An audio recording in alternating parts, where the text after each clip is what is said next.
Ce soir, un invité exceptionnel pour jouer au Cela va sans dire. J'ai le plaisir d'accueillir Jacques Ataman. Alors Jacques, il faut décrire cette scène sans recourir au terme suivant. Pour restaurer la confiance des marchés et de nos voisins allemands. Elle a des tabous, la gauche, sur l'éducation, quand même. Il y a certains tabous, mais c'est surtout... Oui, vous les avez brisés. Il faut briser les tabous. Vous avez brisé, il y a des tabous. Le courage. Oui. Le courage. Il y a des bons tabous, mais il y a des tabous qu'il faut bouger. Cette question n'est pas une question tabou. Il est peut-être temps quand même de commencer à attaquer quelques tabous. Il faut mettre les tabous au bon endroit. Sinon, c'est un tabou absolu. Vous brisez les tabous. Pour moi, ça fait longtemps que c'est la fin des tabous. Mais... Il n'y a pas de tabou. Briser un tabou. Pour briser les tabous. Pas de sujet tabou. Le tabou. Tabou. Tabou. Tabou. Tabou.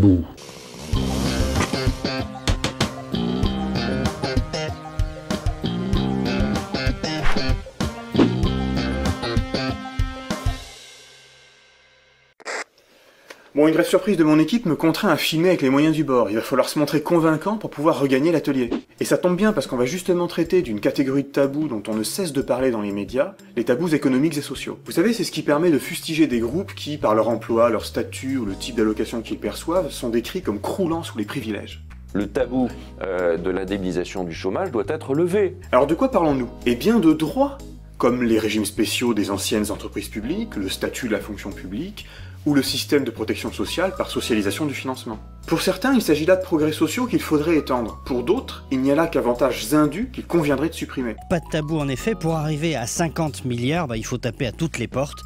État, sécurité sociale, collectivité locale. Très bien. Moi, ce qui va m'intéresser, c'est le type de discours qu'emploient les seconds pour discréditer les bénéficiaires ou les défenseurs des droits en question.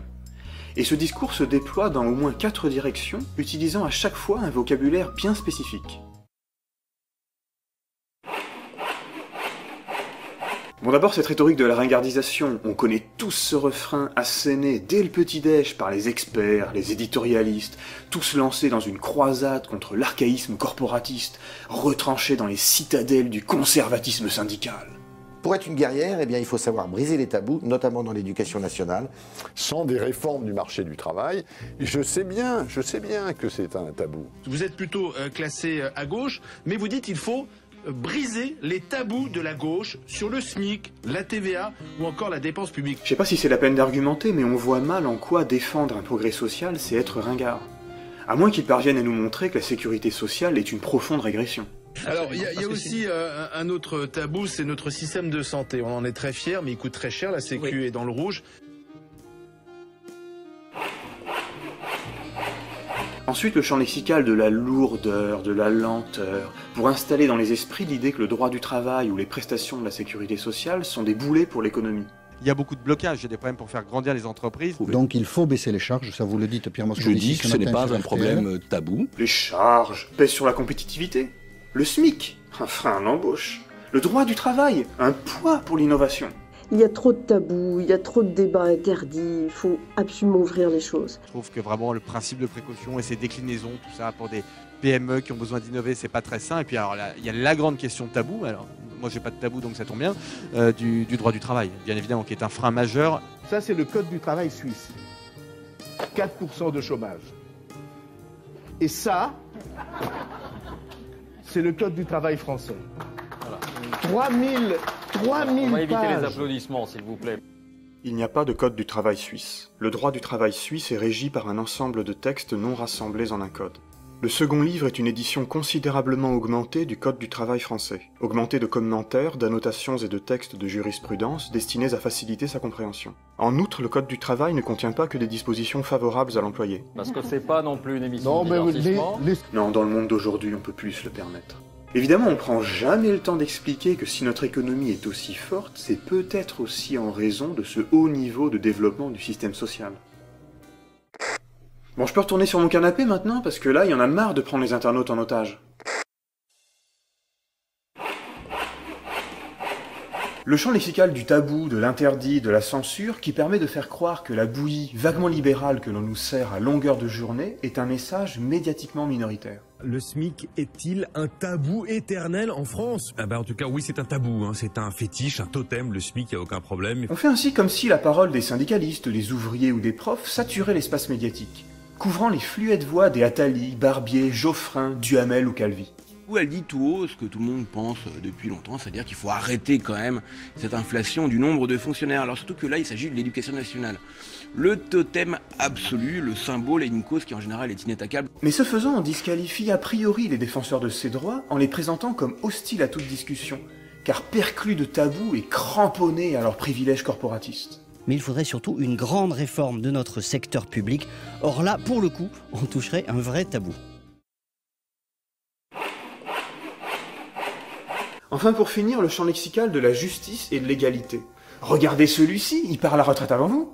Regardez cela, il se goinfre d'être social pendant que vous travaillez. Quand il y en a qui cotisent 37 années et demie, quand d'autres cotisent 40 ans, c'est pas crier haro sur ceux qui cotisent 37 années et demie que de leur dire, dites donc, l'égalité dans la France d'aujourd'hui, c'est que vous cotisiez comme les autres. Au nom de cette égalité de traitement, on oppose parmi les dominés tel groupe à tel autre. Comme ça, ils se tirent dans les pattes et ils détournent leur attention de ceux qui les dominent, contrôlent les richesses et les positions de pouvoir. Mais les emplois qui sont en cause, c'est pas les emplois de la fonction publique.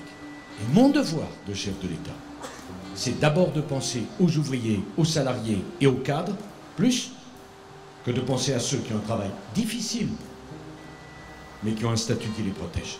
Évidemment, on laisse entendre que l'égalité ne peut s'obtenir que par soustraction, que le nivellement ne peut se faire que par le bas, en alignant les statuts de tous sur ceux des moins favorisés. Un mot sur cette injustice que les Français du privé pourraient ressentir face au public. Cela dit, notez le paradoxe. Ceux qui mènent ces attaques au nom de l'égalité sont les mêmes qui vantent à longueur d'éditoriaux les mérites de la concurrence et des inégalités stimulantes. Dire la vérité et de renverser tous les tabous. Est-ce que c'est l'heure de la fin des tabous, Nicolas Dose? Indemnisation, salaire, charge, mobilité, capital, le capital que veut mettre en avant Christian Saint-Etienne et qui dit gros mots en France depuis un siècle. Ne manque pas non plus de saveur le fait d'entendre des conservateurs mobiliser le vocabulaire de mai 68, qui enjoignait alors de transgresser tous les tabous et de briser les carcans de la société bourgeoise. C'est ça la droite française, c'est une droite, à l'instar de Nicolas Sarkozy, qui est capable de briser les tabous dans lesquels la société française est enfermée.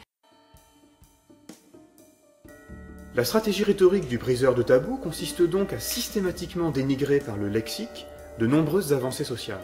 On joue alors le moderne contre l'archaïque, le flexible contre le rigide, le dialogue contre le tabou, et l'égalité contre les privilèges.